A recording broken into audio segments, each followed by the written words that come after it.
ஐயா வணக்கம். வணக்கம். இன்று நாம் காண இருப்பது ஸ்ரீமான் சத்தியமூர்த்தி ஐயாவிடம் ஒரு சிறிய உரையாடல். ஐயா, உங்களை பற்றிய ஒரு சில வார்த்தைகள். அனைவருக்கும் அடியேனுடைய பணிவான வணக்கங்கள். முதலாவதாக அடியேன் ஸ்ரீமான் சத்தியமூர்த்தி. அடியேன் புதுக்கோட்டை மாவட்டத்தில் தென்னங்குடி என்ற கிராமத்தில் வசித்து வருகிறேன். கற்பக களிரே கணபதியே, உயர் கற்பனை கடந்த கணபதியே, கரிமுக வதனே கற்பகமே, உன் சொல்லடி தருவாய் கற்பகமே.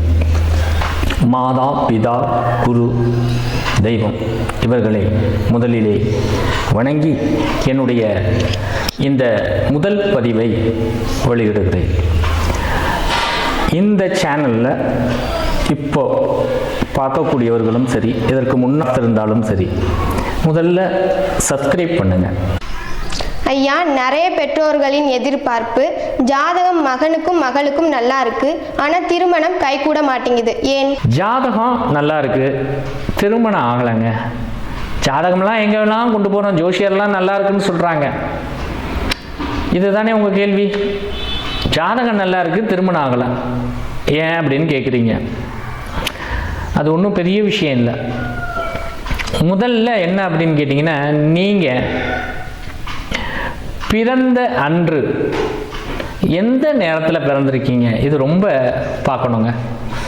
ஆமாம், என்ன பார்க்கணும் அப்படின்னா, சிலர் யமகண்டத்தில் பிறந்திருப்பாங்க.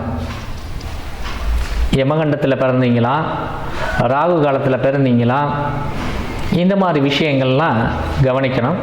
அதை வச்சு தான் தீர்மானிக்கப்படணும். ஒன்று. இன்னொன்று, நீங்கள் பிறந்த அன்று திதி சூனியம் அடையக்கூடாது. லக்கணம் சூனியமாக இருக்கும். திதி திதி சூனியம்னு பேர். ஒவ்வொரு திதிகளுக்கும் இருண்ட வீடு அப்படின்னு 12 ராசிகளில்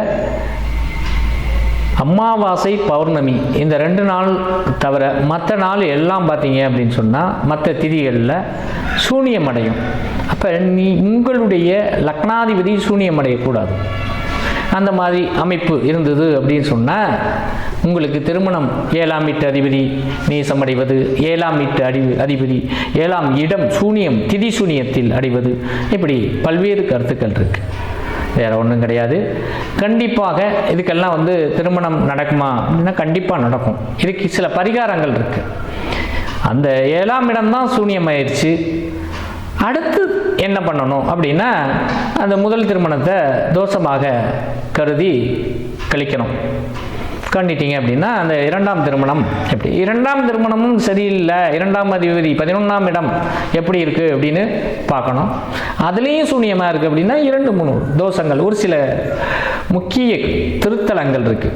அங்கே போனீங்க அப்படின்னா அது ஜாதகத்தை வச்சு தான் சொல்ல முடியும். ஐயா, உங்ககிட்ட ஜாதகம் பார்க்கணும்னா என்ன பண்ணணும்? ஜாதகம் பார்க்கணும் அப்படின்னா என்ன பண்ணணும்னு கேட்குறீங்க.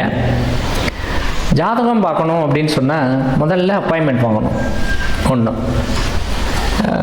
உங்களுடைய வாட்ஸ்அப் நம்பரில் உங்களுடைய பிறந்த தேதி, பிறந்த நேரம், பிறந்த ஊர் அது மெசேஜ் பண்ணுங்கள், பலன் சொல்லப்படும். உங்கள் பொன்னான நேரத்தை எங்களுக்கு ஒதுக்கியதற்கு மிக்க நன்றி. நன்றி.